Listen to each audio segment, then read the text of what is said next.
ओम श्री गुरुवे नमः। अज्ञानमोहान्धितमोपहाभ्यां विवेकवैराग्यनिधिप्रदाभ्यां विश्वेशतत्त्वं प्रतिबोधिकाभ्यां नमो नमः श्री गुरुपादुकाभ्याम्। ॐ पूर्णमद पूर्णमिदं पूर्णात् पूर्णम् उदच्यते पूर्णस्य पूर्णम् आदाय पूर्णम् एव अवशिष्यते। ॐ शान्तिः शान्तिः शान्तिः। प्रणाम भगवान। वेदांत टिप्पिका परमहंस स्वामी श्री योगानंद जी महाराज, जिनको आलू वाले बाबा भी कहते हैं भगवान। और हमारा टॉपिक चल रहा है पुनर्जन्म। और पुनर्जन्म में प्रश्न है कि भाई पुनर्जन्म का शास्त्र वाक्य के सिवाय क्या सबूत है, और पुनर्जन्म होता है तो याद क्यों नहीं रहती। तो इसमें स्वामी जी ने बड़े ही सुंदर सुंदर दृष्टांत दिए। और अब जो है कि यहाँ पे बताया कि भाई क्यों याद नहीं रहती, पुनर्जन्म होता है जब। तो बताया कि भी इस मान्य भाव से बुद्धि ही अंतःकरण है, अंतःकरण अज्ञान का कार्य है, अज्ञान वासना के अनुसार होता है, वासना कर्म के अनुसार होती है, कर्म बदलते रहते हैं, इसलिए बुद्धि का भाव भी बदलता रहता है। विचार पूर्वक देखा जाए तो बुद्धि एक वस्तु नहीं है, अनेक वासनाओं से उत्पन्न होने वाली एक शक्ति है। जिस प्रकार वासनाएं बदलती रहती हैं, उसी प्रकार बुद्धि भी अपने रूप रंग में अंतर किया करती है। तो अब आगे बता रहे हैं कि जैसे एक साहूकार लेन देन आदि का अनेक प्रकार का धंधा करता है, किसी को रुपया किसी को माल लेता है। जब तक वह लेन देन करता है तब तक काल आदि की स्मृति मुख से, बही खाते से अथवा और किसी रीति से रखता है याद वही स्मृति। जब तक लेन देन का कार्य समाप्त ना हो तब तक उसको याद रखने की ज़रूरत है, परंतु जब हिसाब अथवा लेन देन पूर्ण हो जाए तब उसको याद रखने की आवश्यकता नहीं रहती। उसके पश्चात जो जो कार्य होता है केवल उसी को याद रखता है। इसी प्रकार बुद्धि जिस प्रकार के लेन देन के भाव वाली होती है, जब तक वह कार्य समाप्त नहीं होता तब तक वह उसकी याद रखती है, और जब वह कार्य समाप्त हो जाता है तब उसकी याद रखने की आवश्यकता नहीं रहती।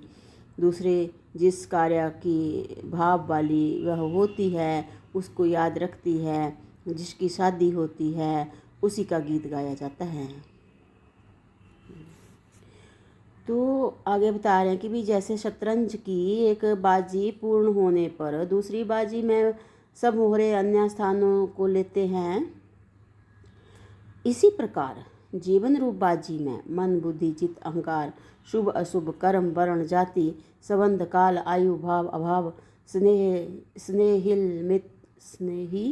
स्नेही मित्र शत्रु आदि सब मोहरों की व्यवस्था फिर जाती है।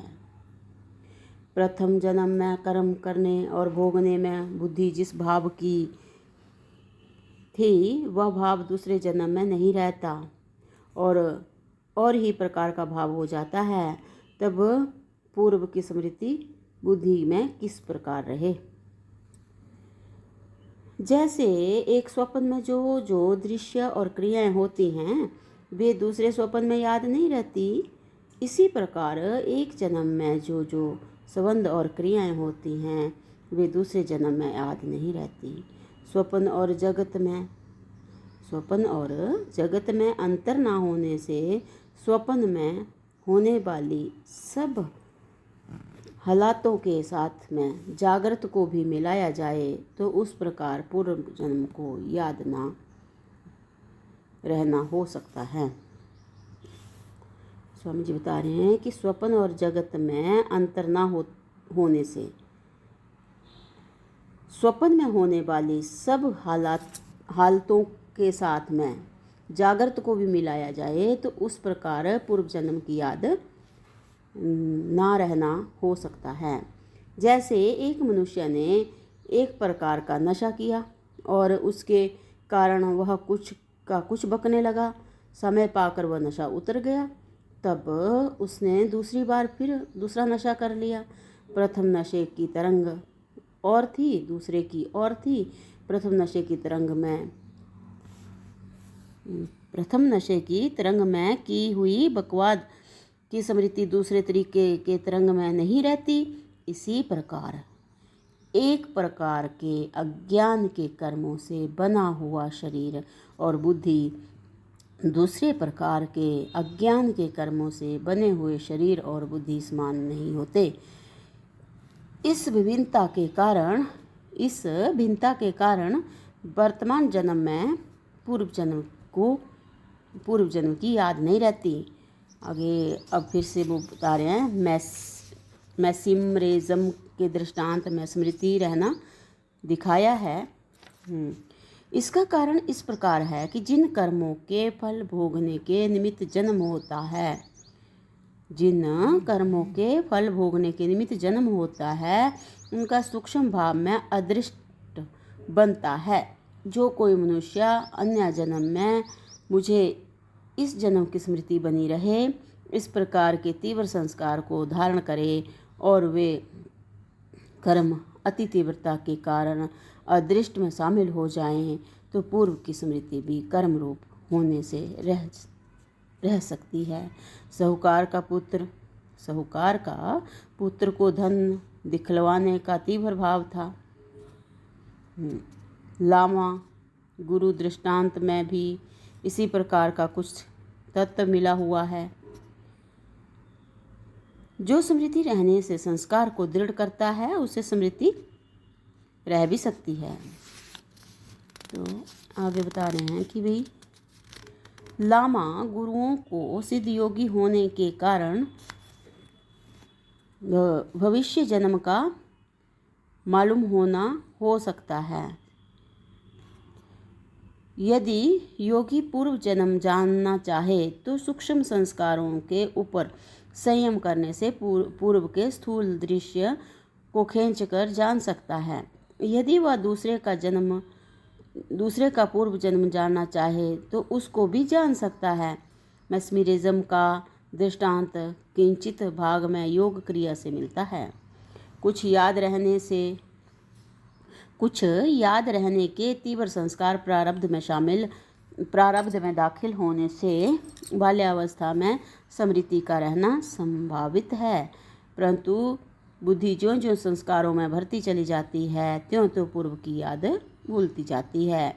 गाने वाले और चित्रकार लड़के के दृष्टांत में उन दोनों को पूर्व की स्मृति न थी, परंतु पूर्व का कुछ अभ्यास था।